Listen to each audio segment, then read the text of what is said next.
Tinapay mula sa langit. A daily morning devotion with CRC family.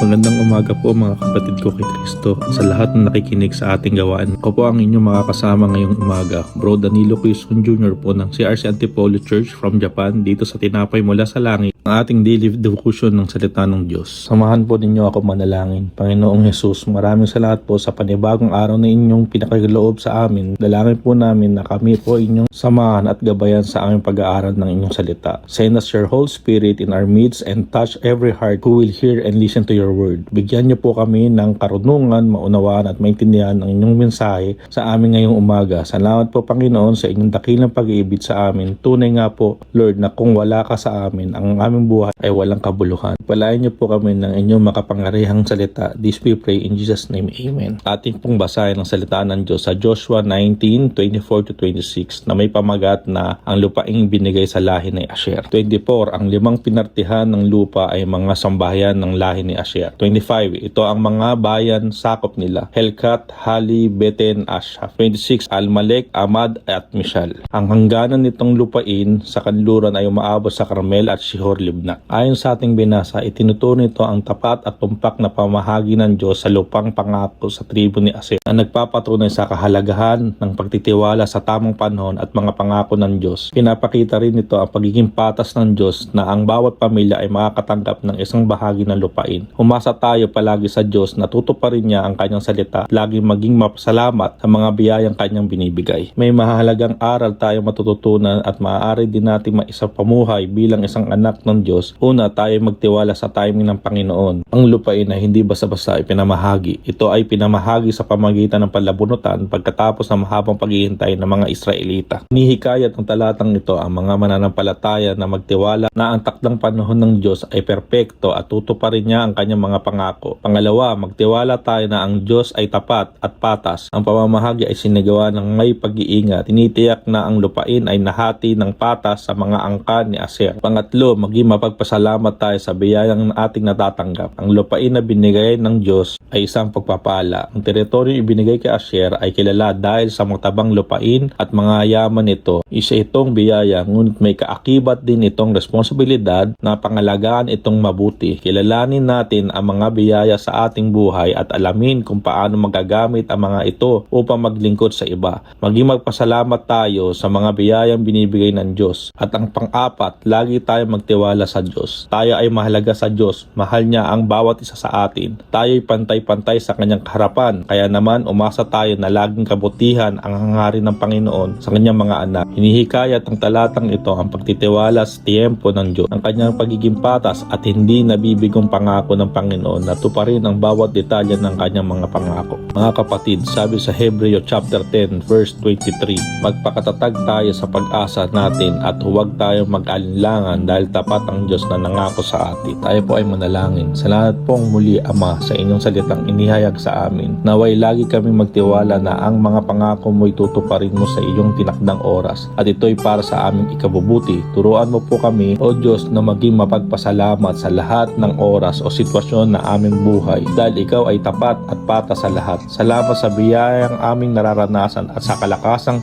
bumula lamang sa iyo. Turuan mo ang aming mga puso na magtiwala ng lubos sa iyo, Jesus, dahil kami ay mahal mo at laging kabutihan ng iyong hangarin sa iyong mga anak. Ingatan mo po kami sa araw na ito. Ilayo mo po kami sa anumang kapahamakan at tukso ng mundo. We declare that we are blessed, victorious, protected, and favored in the name of Jesus Christ. And this we pray. Amen. Maraming salamat po sa inyong pakikibahagi sa ating programa. Lagi po natin pagnilayan ang salita ng Diyos mula sa ating puso dahil lubos ang magiging kaunawaan natin dito. Muli po ninyo kaming samahan bukas sa pagninilay ng kanyang salita dito sa programang Tinapay Mula sa Langit. Malayan nyo din pong share ang video na ito upang maging pagpapala sa iba. Pagpapalang araw po sa lahat.